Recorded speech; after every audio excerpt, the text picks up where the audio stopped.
faz tão bom. Com todo o fôlego que tenho, eu cantarei a bondade de Deus. Tua doce voz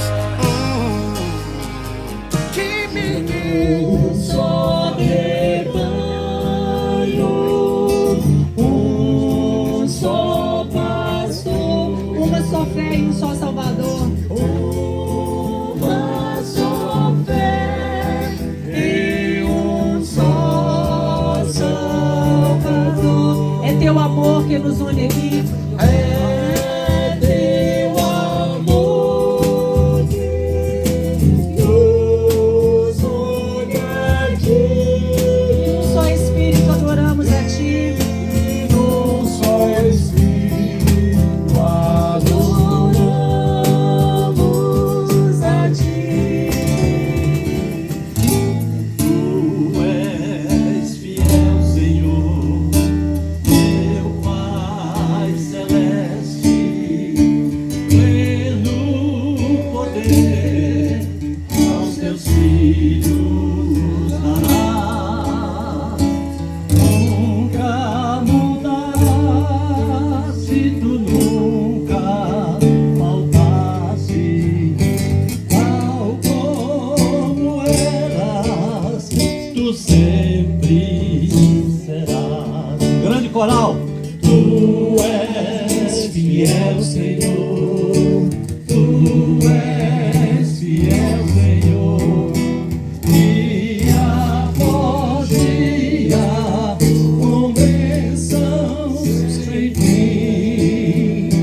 Tua mercê me sustenta e me guarda. Tu fiel, Senhor.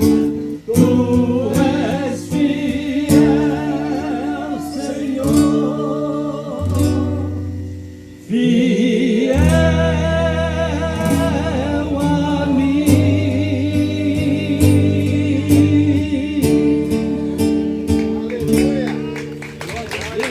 O justo florescerá como a palmeira, crescerá como o cedro no Líbano. Os que estão plantados na casa do Senhor florescerão nos átrios do nosso Deus. Na velhice ainda darão frutos, serão viçosos e florescentes, com o objetivo para anunciarem que o Senhor é reto, Ele é a minha rocha e nele não há injustiça.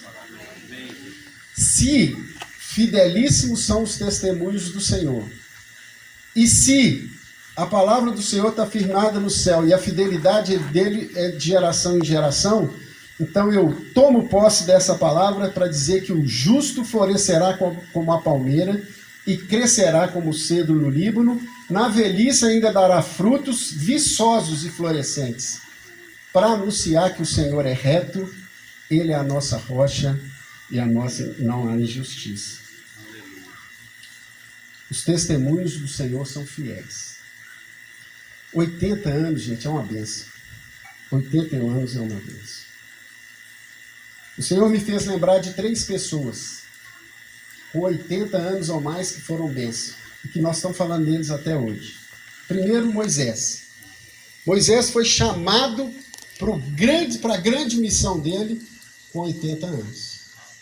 Com 80 anos, Deus falou, agora você vai libertar o meu povo. Caleb, com 85 anos, ele disse que ele estava forte e animado para conquistar a terra prometida. Olha o que diz Josué 14:10. E agora, eis que o Senhor me conservou em vida, como disse.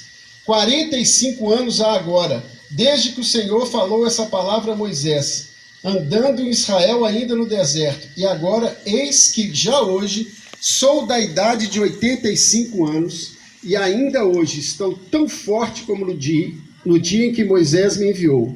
Qual a minha força então era, tal agora é a minha força para a guerra, para sair e para entrar. 85 anos, Caleb estava disposto a conquistar. a sair.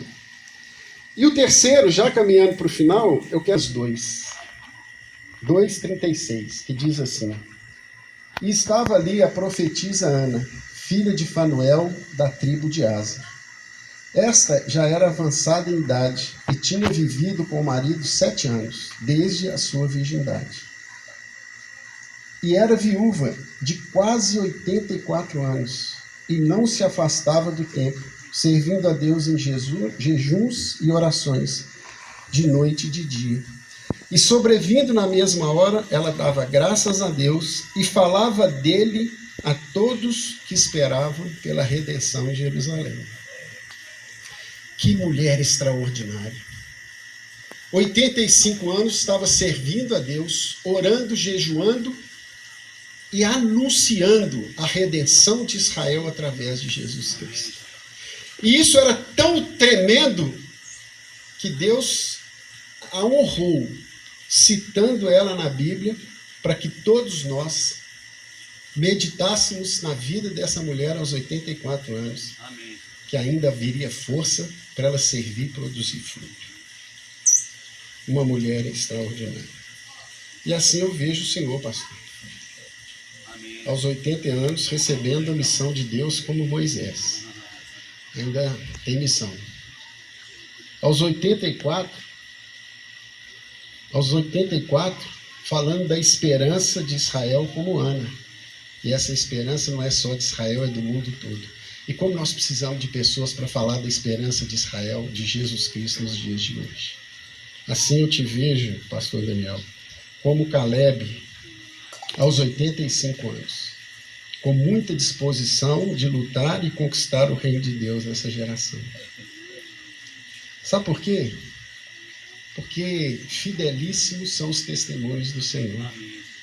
Para sempre está firmada a palavra dele no céu e a fidelidade dele é de geração em geração. Então, Senhor e nós podemos tomar posse de que o justo florescerá como a palmeira. Crescerá como o cedro no Líbano. Os que estão plantados na casa do Senhor florescerão nos atos do nosso Deus. E na velhice ainda darão frutos. Serão viçosos e florescentes, para anunciar que o Senhor é reto. Para isso. É para isso. Para anunciar que o Senhor é reto, Ele é a nossa rocha e nele não há injustiça.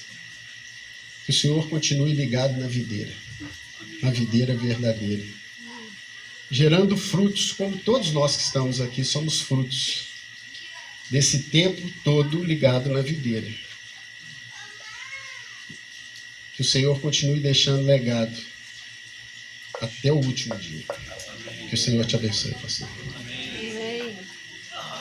Bem, gente, há 10 anos nós estávamos reunidos aqui, 400 e tantas pessoas, comemorando os meus 70 anos. Vários de vocês aqui estavam e hoje, novamente, comigo. Não é, Domingos? Não é? Eu quero começar a minha palavra, vou tentar ser o mais resumido possível, mas sem perder a essência daquilo que eu quero dizer. Olha esse texto aqui, quer ver? É por ele que eu quero começar. Peraí que eu me perdi aqui. Recordarei as maravilhas que fizeste no passado.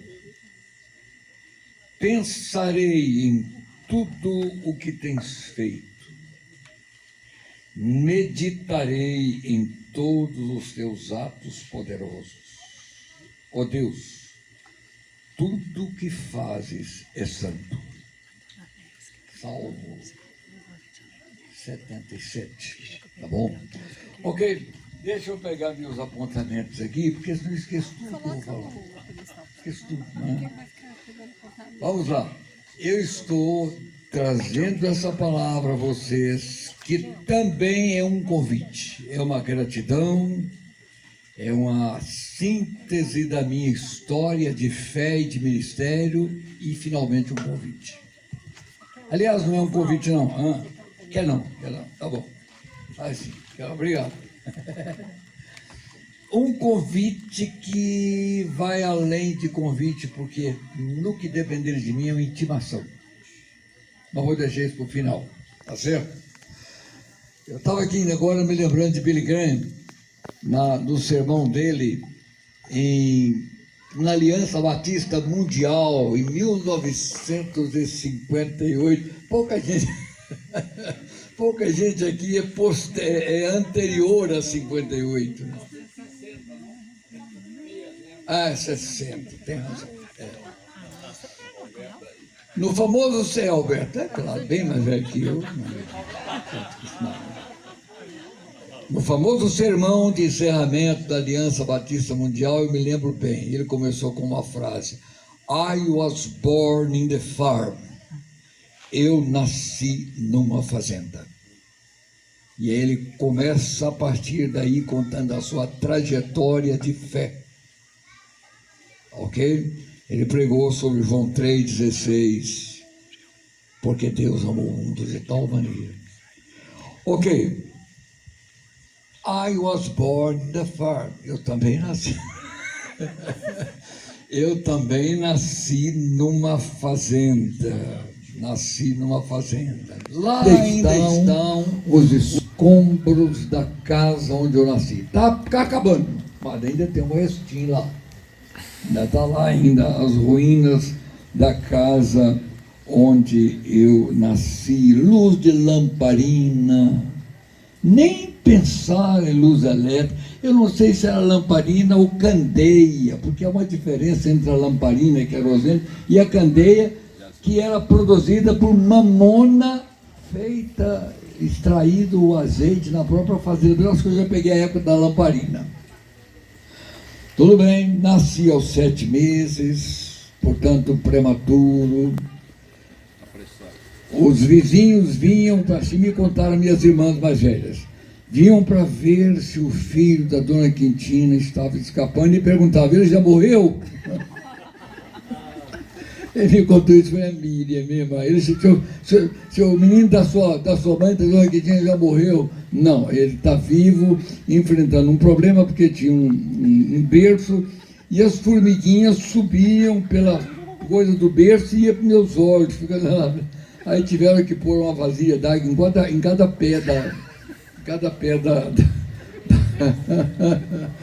do berço, né? Tudo bem. Os anos passaram, 11 anos, 1955, 56. Eu fui até o meu pai, que estava sentado no terreiro, lá lendo a Bíblia, um domingo pela manhã. Disse: eu quero me batizar. Ele concordou, não criou obstáculos e deixou que a decisão fosse inteiramente minha. Eu não tinha muita consciência de correr, mas uma questão de formação cristã. Me batizei lá no córrego Santo Antônio, que está sequinho, acabou tudo. Me batizei ali, 1955, eu creio, aos 11 anos. Aos 13 anos, o meu irmão Silvano foi até o meu pai e disse: Daniel, precisa ir para Belo Horizonte estudar. Papai passava por um momento financeiro meio escasso. Ele: mas eu estou sem dinheiro para poder mandar para Belo Horizonte agora. Mas papai era papai. Falou comigo: Daniel, pega o cavalo e vai lá no seu Mariano Curral Queimado. A geração velha que aqui está conhece tudo isso. Alberto, vai lá no Mariano Curral Queimado. Mariano Curral Queimado era bom de dinheiro. Naquela época não havia banco, na roça, aquela coisa, guardava debaixo do colchão, né? Falou: seu Mariano, papai me mandou aqui, cheguei lá a cavalo, para o senhor emprestar para ele uma quantia. Ele ficou, olhou para mim calado, fez assim para mim e sumiu lá para dentro. Casa bem Tapera, lá, como é que chama lá, Alberto? Lá, Curral Queimado mesmo, era o nome, por isso que ele tinha o nome, né? Mariano Curral Queimado. E voltou com aquele bolo de dinheiro. Era assim que funcionava. Aquele maço de dinheiro ele me entregou. Eu fiquei no alecrim, eu falei, tá garantida a minha ida para Belo Horizonte. Não deu outra. Cheguei lá, papai falou, pode preparar para ir, Silvano vai te levar. Pegamos a Maria Fumaça. Sabe o que é isso? Aquele trem antigo. Você punha a cara de fora, vinha brasa e queimava a sua cara, a roupa ficava toda furada. Dias, uma viagem longa, dias, uma 24 horas para chegar em Belo Horizonte. Chegamos, quando eu desci na praça Rui Barbosa, da estação, eu fiquei deslumbrado com aquele tanto de luz, tudo clarinho. Falei, meu Deus, esse outro planeta, não está acostumado àquela escuridão. E aí começa a história de fé e de caminhada. Já começou lá, mas aí ela se intensifica. Comecei, fui para o Colégio Batista. Meus irmãos todos estudaram no Colégio Batista. O Colégio Batista fez agora, há poucos anos, uma homenagem à família toda. Alberto, a família toda. Reuniu aquele povão e o Colégio Batista fez uma placa de homenagem à família Leite Fonseca. Temos essa placa. Todos meus irmãos, todo mundo estudou lá. Fomos para o Colégio Batista, diariamente arrancava lá do bairro Sagrada Família, a pé, percorria Sagrada Família, bairro da Graça, atravessava a Jacuí, subia com o colégio ali naquela área, Colégio Batista, saía lá diariamente. Começamos a estudar ali com muita luta, muita dificuldade. Foi fundada a Igreja da Lagoinha. Lagoinha começou. Cheguei de Lagoinha, tinha acabado, naquele período Lagoinha tinha sido um grupo de idealistas de fé, doutor Ulisses, o Silas, meu irmão, Anaim, e vários, o Erasmo, vários que fundaram Lagoinha. Era um grupinho pequeno. E convidaram o Rego Nascimento para ser o pastor. O Rego estava na Bahia, na Vitória da Conquista. Ele veio, na posse dele, eu já estava presente ali. Rua Formiga, um salãozinho, aí vem uma longa história de lutas, de desafios. Fiquei lá. O Rego teve uma influência enorme na minha história, na minha fé, na minha vida. Eu sempre digo, há 4 homens que marcaram definitivamente a minha vida. Primeiro, o Rego, pela erudição espiritual dele. Segundo, o Regis, o Wilson Regis, morreu agora há pouco, vinha e ficava hospedado aqui em casa. Pela audácia. O Regis era um homem culto e audacioso, meio até atrevido demais. Terceiro, Rosvaldo Araújo, pela santidade, pela maneira, a pureza do Rosvaldo. E em quarto lugar, o Hilton Quadros, talvez seja o que mais exerceu influência pela perspicácia. Era um homem perspicaz. Vocês conheceram Hilton Quadros, né? Esses 4 homens tiveram influência enorme. Ok, eu vou resumir aqui. Saí da Lagoinha, fui com meu grande amigo Haroldo dirigir a congregação do bairro Inconfidentes, onde tem a igreja lá hoje, dirigimos ali por um tempo. Aí ligados ao Barreiro, ligado ao Barreiro, e dali eu fui para o Rio, vou resumir, fui para o Rio, para o Betel, estudar lá com o Dr. Miranda Pinto, Seminário Teológico Betel, trabalhando numa entidade chamada Wycliffe Bible Translators, tradutores da Bíblia, gente só top, gente, enfim, né? E morando no Rio, mas frequentando a igreja em Fonseca, no Niterói. Estou direto e reto, atravessando de barco. Não tinha ponte, Rio, Niterói, era barco, barcaça, né? Fiquei ali durante um ano, veio o ano de 65, 66, nós fundamos o Stepper. Na aula de fundação do Stepper estava. Da primeira aula, o Regis colocou, ele foi o fundador, deu início. Colocou a turma no salão de baixo da terceira igreja em fila e deu um grito: vamos em nome de Jesus. Nós subimos a escada e entramos cantando: nem sempre será para o lugar. Que emoção, aquela fila, tempo lotado. O ministro do Supremo Tribunal Federal, Dr. Martins Vilas Boas, ministrou a aula inaugural do STEB. Me lembro até hoje. O temor do Senhor foi o tema. É o princípio da sabedoria.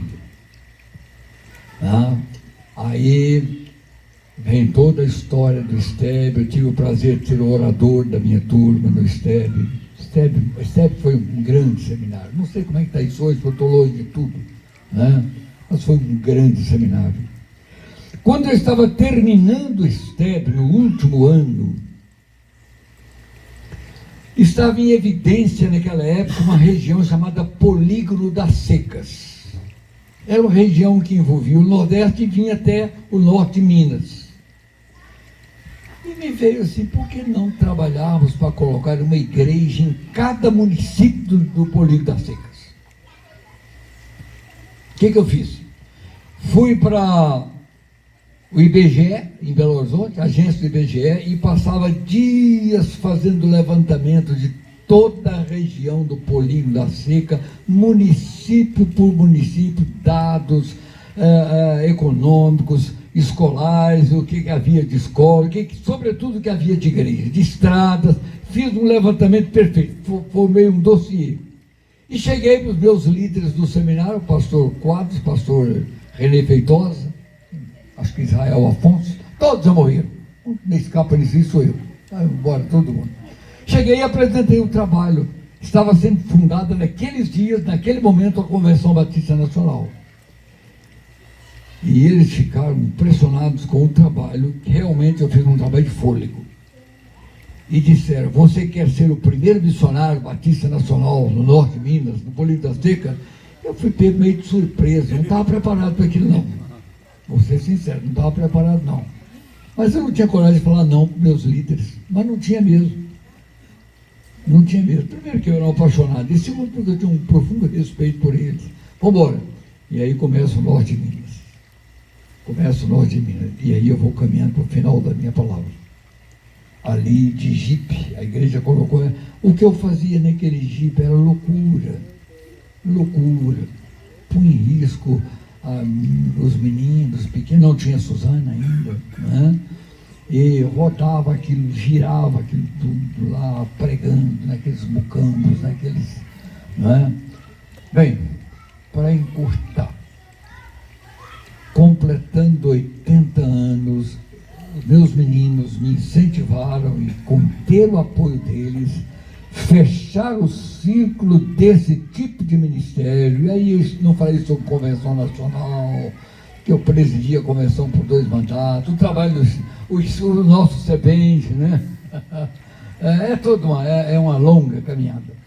Mas aí eu decidi, lá eu comecei as minhas andanças e lá eu vou terminá-las. Isso não quer dizer, coronel, que eu estou já tirando o boné, não quer dizer não. Eu quero dizer que esse círculo vai se fechar. Lá eu comecei e lá vou terminar. Eles já sabem lá. A igreja já está ciente. E as igrejas todas ali, várias delas fundadas no meu ministério, vão estar presentes ali. Então vai ser uma baita de uma festa. Uma beleza de uma festa. E eu convido vocês. Por que julho não agora, no aniversário?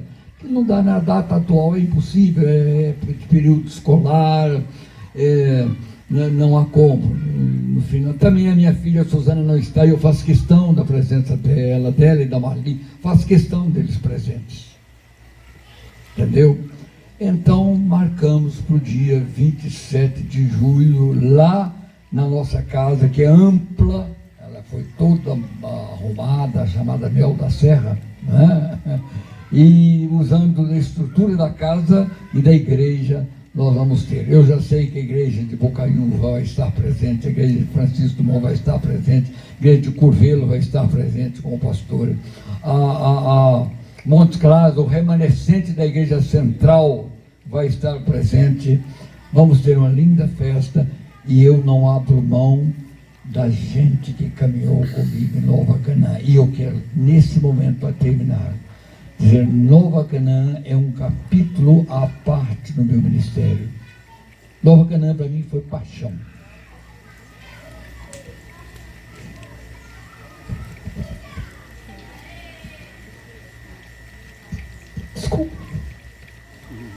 Nova Canaã foi fascínio, Nova Canaã foi ideal, foi romance.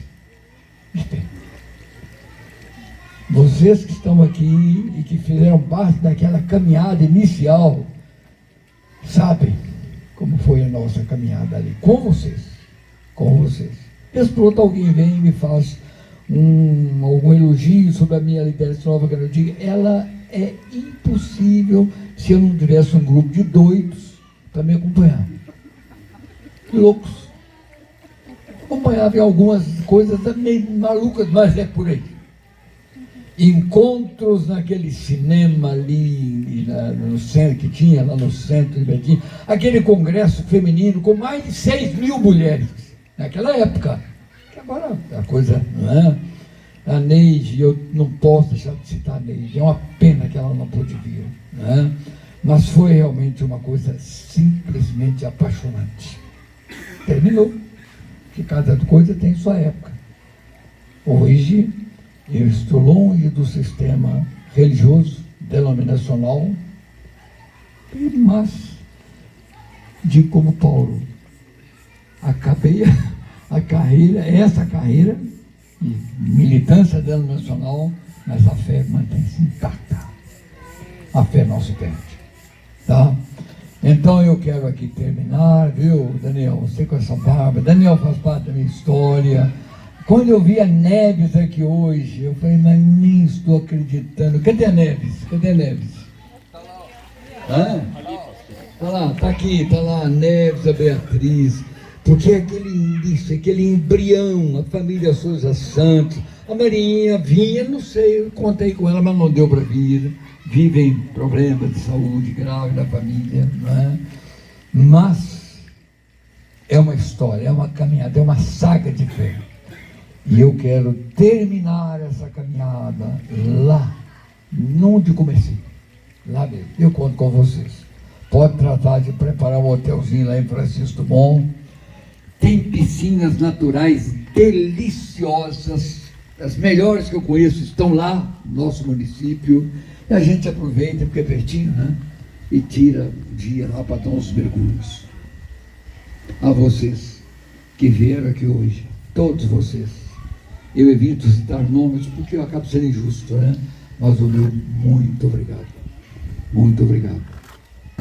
God bless you. Deus abençoe vocês. Tá bom?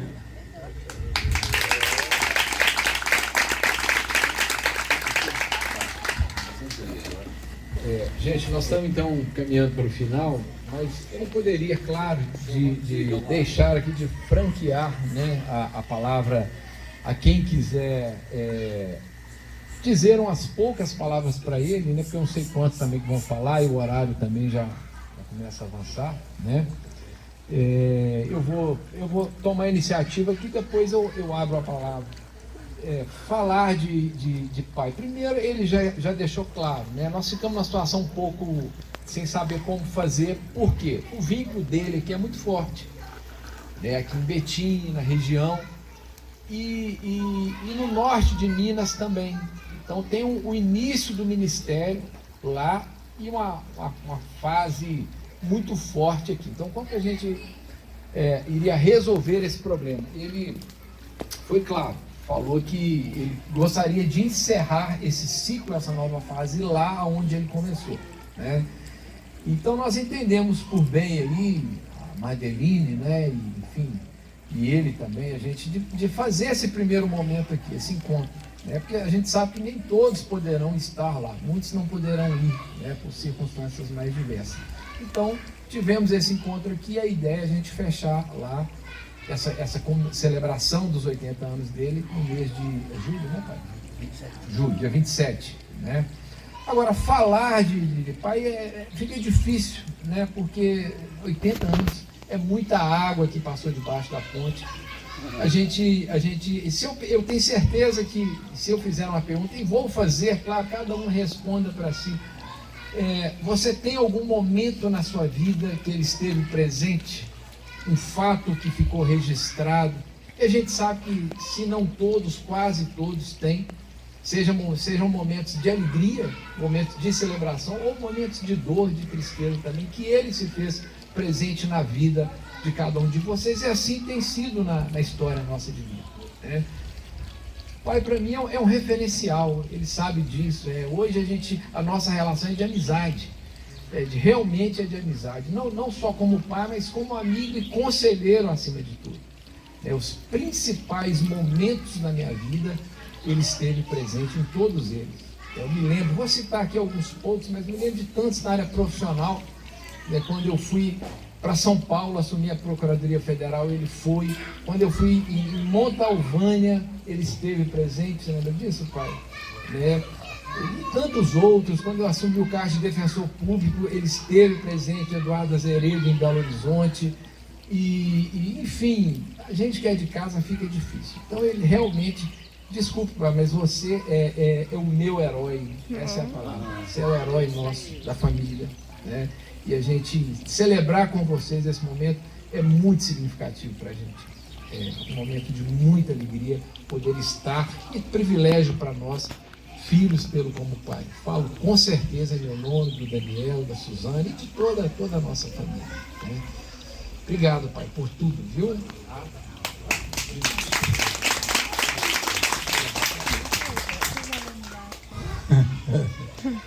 Só uma coisinha, deixa eu ver aqui quantos tem de 80 anos para cá estão aqui. Quero ver os cabeça branca. Pode tratar de ficar de pé, eu quero ver. Alberto, Leda, não quer ficar de pé não, já esconder. Alberto, Leda, a Beatriz, a Neves, Elce, tem uma meia dúzia ou mais aqui. Eu sou quase que o caçula dessa gente. Tá? Mas olha, cadê a Deia? Eu quero chamar, cadê a Deia? Vem cá, minha filha, vem cá. Eu quero dizer o seguinte. Depois de um período sombrio, difícil, eu não vou falar sobre ele. A Deia tornou-se para mim um porto seguro. E eu não posso deixar de fazer menção disso. Me aguentar, não se iludam, me aguentar não é fácil. Não se iludam, não é fácil. Eu reconheço isso e não adianta. Pode o etíope mudar a cor de sua pele? Pode, então acabou, não é? Mas eu quero publicamente agradecer. Se eu for fazer isso aqui, eu tenho que chamar muita gente. Mas eu não posso fazer, então permita, eu preciso dar essa palavra.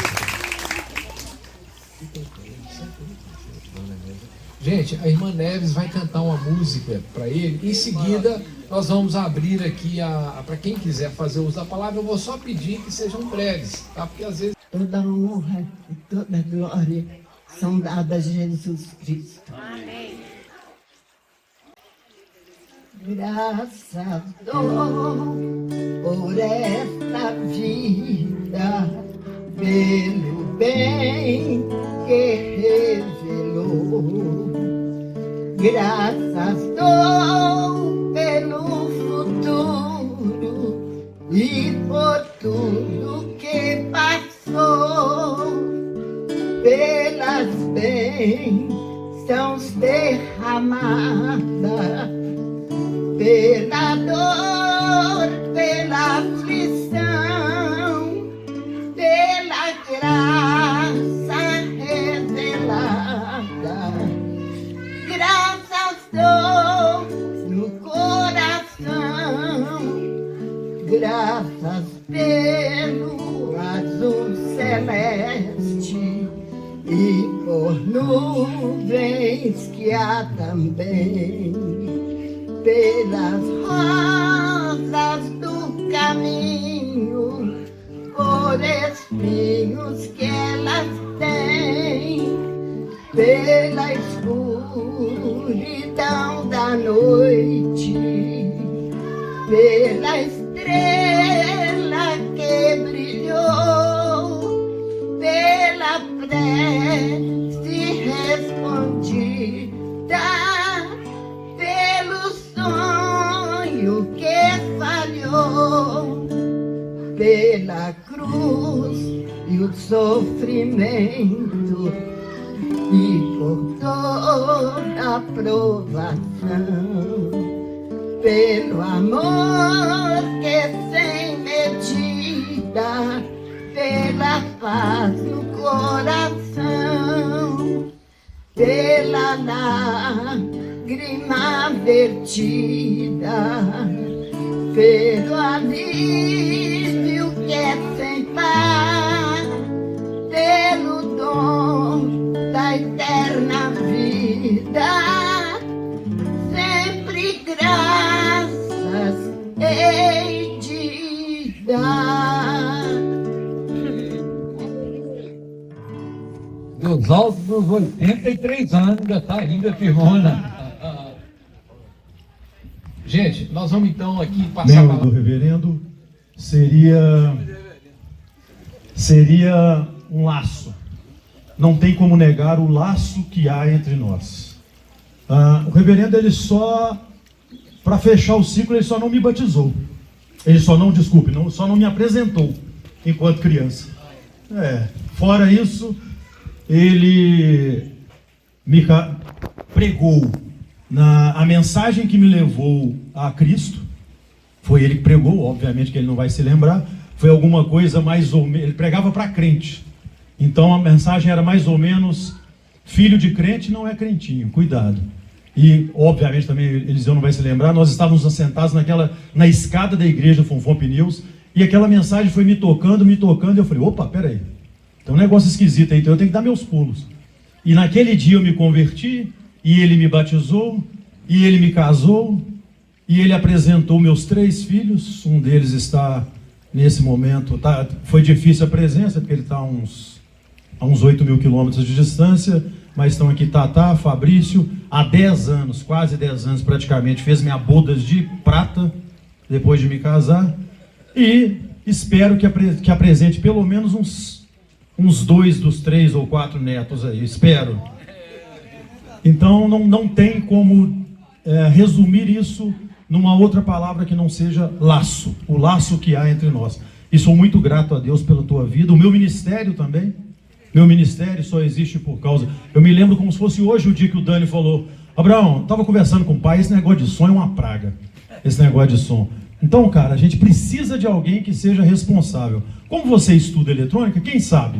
Claro que, obviamente, a gente não tinha dimensão disso, né? E 34 anos depois estamos nós aqui, até hoje nessa jornada. Então, assim, laço.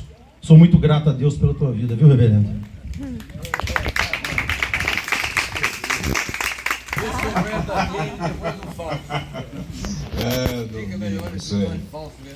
Falso verdadeiro, tá bom. Bom, quero cumprimentar a todos com muita alegria, gratidão no coração, especialmente ao nosso paizão Daniel Leite Fonseca, nosso amado pastor, deixando o versículo da Bíblia, Provérbio 4, verso 18, que disse: mas a vereda do justo é como a luz da aurora, vai brilhando mais e mais até ser dia perfeito. Não chegou o dia perfeito, ainda não. Estamos prosseguindo, uma coisa faço, esquecendo as coisas inúteis, por minha conta, abro aspas, inúteis para trás. Mas há muita coisa maravilhosa que nós devemos trazer à memória, e isso nos edifica. Nos edifica muito relembrar o que o pastor Daniel foi em minha vida, em termos de seminarista, em termos dos momentos mais difíceis da minha vida. Eu recebi uma ligação dele, e ainda até hoje, semana passada mesmo me ligou, atravessando um momento crítico, e normalmente ele: onde é que você está? O que você está fazendo? O que aconteceu? Largue isso para lá. Tá ok? Eu louvo a Deus por esta vida, pastor Daniel. Não tem, meus adjetivos são inexpressivos para expressar a gratidão que eu tenho a Deus pela vida do Senhor, e o quanto o Senhor foi e tem sido bênção em minha vida nesse decorrer aí de mais 40 anos também de convivência.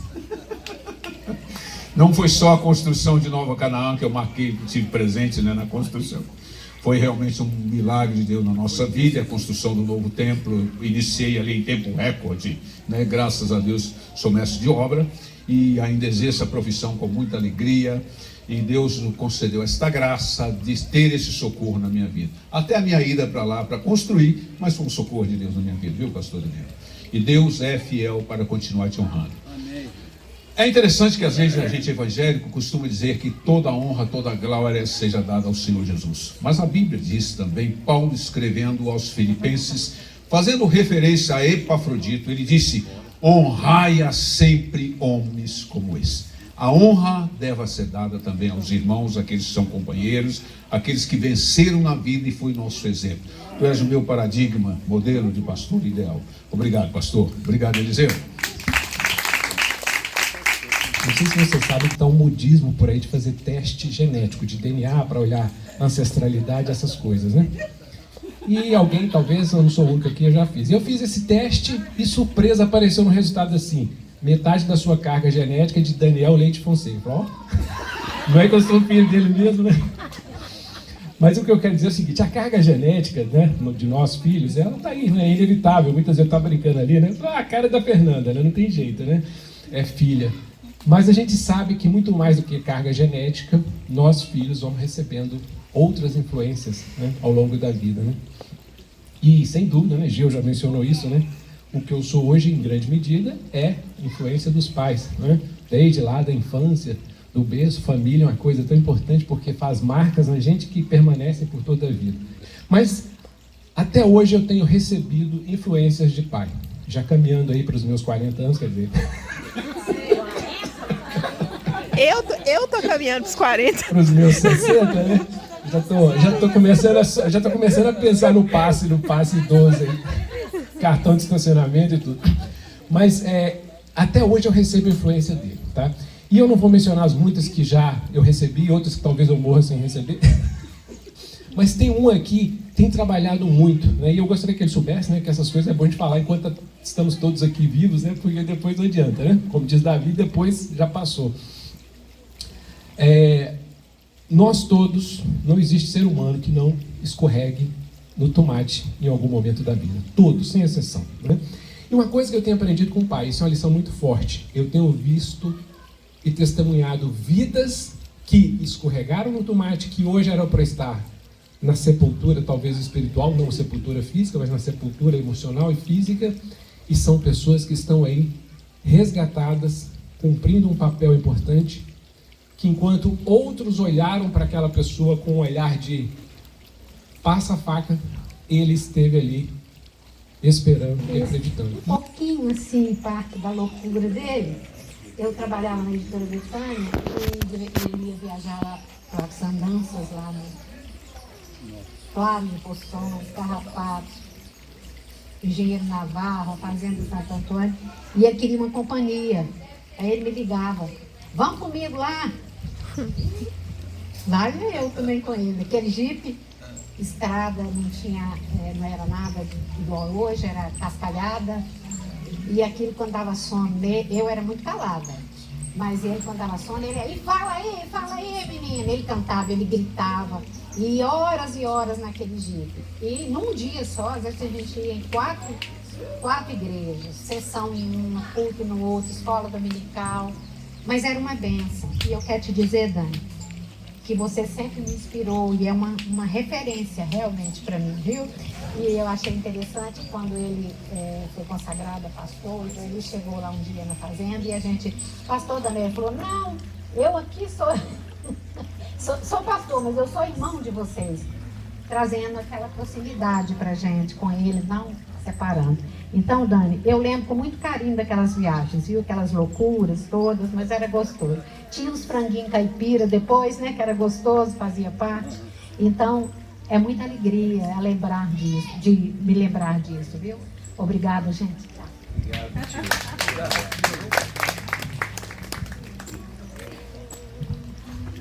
A gente tem eu sou sobrinha do tio Daniel, e a gente encontrava muito mais na fazenda, né, do que em Belo Horizonte, do que em outros lugares.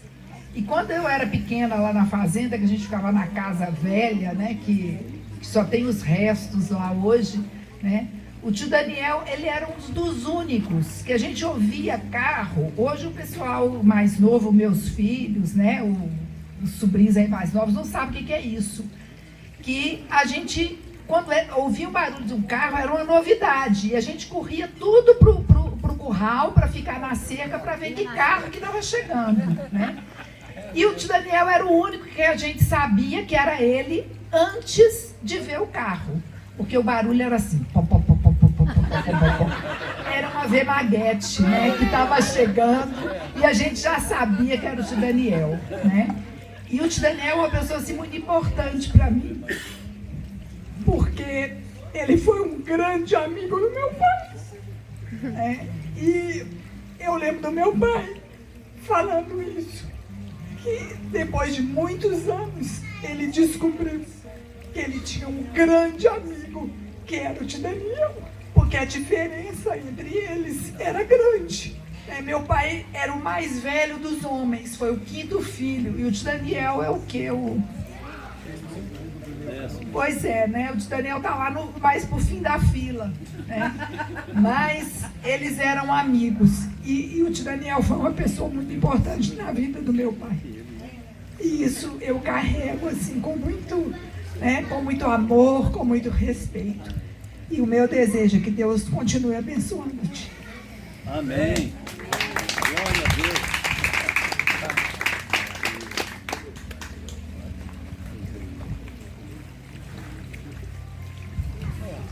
Abraão já falou, mas queria algo bem rapidinho. Eu me lembro exatamente quando o pastor Daniel foi a primeira vez lá na igreja, no salão pequeno. E você lembra aquele salãozinho na Avenida Amazonas?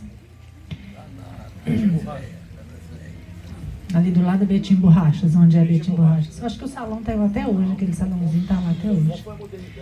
Bom, Daniel estava com, não sei o que ele tinha aprontado, mas ele estava com o braço quebrado, engessado. E eu estava com um vestido verde, assim, de linho. Vestido verde. Então, uma memória muito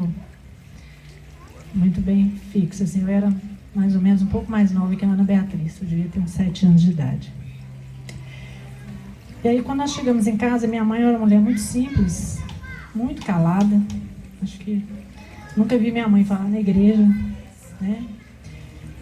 E eu lembro que o pastor Daniel estava aí na igreja para ver se a igreja tinha simpatia com ele, para que ele pudesse se tornar pastor da igreja.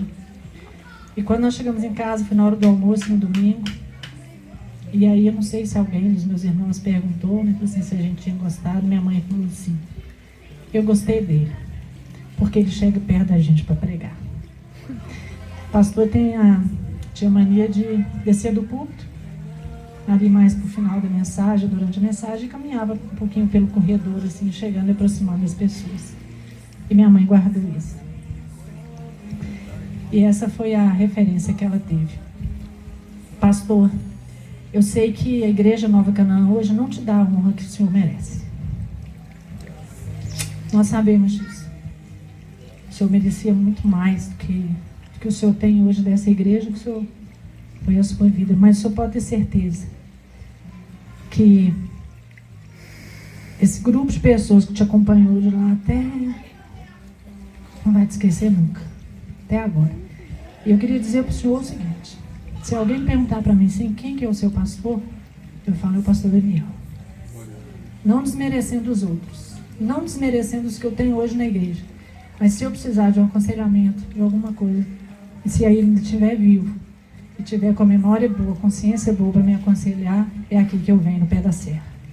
Então eu queria te falar isso. O senhor não tem a glória e a honra que o senhor tem hoje, que o senhor merece ter, mas nós te damos. E sempre que nos for possível, a gente vai estar aqui, caminhando com o Senhor, até o dia da despedida final. Amém. Tem o nome, entendeu? Tem o nome dele, ele sabe.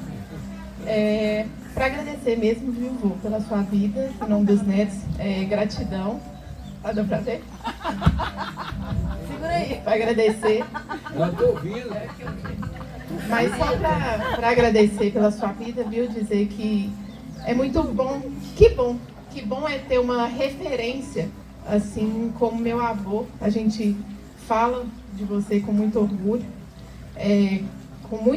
mesmo, e olha para trás e vê você e sabe que a gente tem de onde vir, que a gente tem raiz, que a gente tem para onde voltar.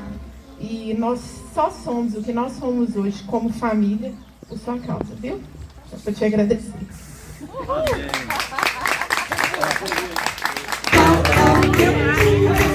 Jesus ao seu lado, muitos anos de vida. Parabéns pra você, nessa data querida. Com Jesus ao seu lado, muitos anos de vida. Muitas felicidades, muitos anos de vida. Parabéns pra você, nessa data querida. Com Jesus ao seu lado, muitos anos de vida.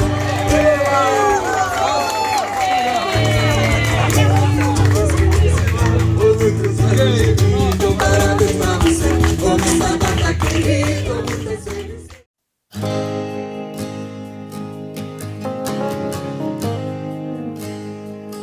Te amo, Deus, tua graça nunca falha. Todos os dias eu estou em tuas mãos. Desde quando me levanto até ao me deitar, eu cantarei a bondade de Deus. És fiel em todo o tempo, em todo tempo tu és tão bom. Com todo fôlego que tenho, eu cantarei a bondade de Deus. Tua doce voz que me guia em meio ao fogo, na escuridão, tua presença me conforta. Sei que és meu Pai, meu amigo é. Eu vivo na bondade de Deus. És fiel em todo tempo, em todo tempo tu és tão bom. Todo fôlego que tenho, eu cantarei a bondade de Deus. Tua bondade me seguirá, Senhor. Tua bondade me seguirá, Senhor. Eu me rendo a ti, te dou o meu ser, entrego tudo a ti. Tua bondade me seguirá, Senhor.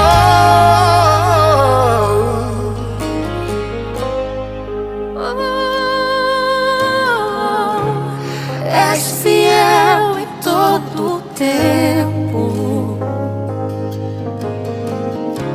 em todo o tempo tu és tão bom. Com todo o fôlego que tenho, eu cantarei a bondade de Deus.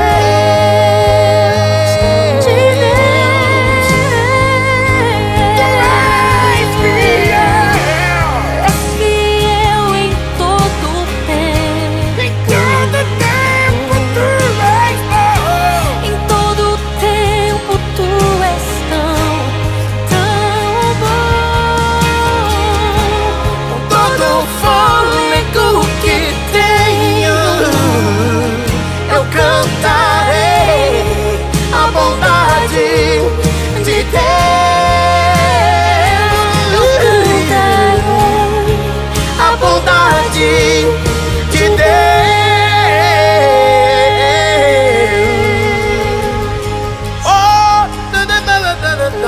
cantar.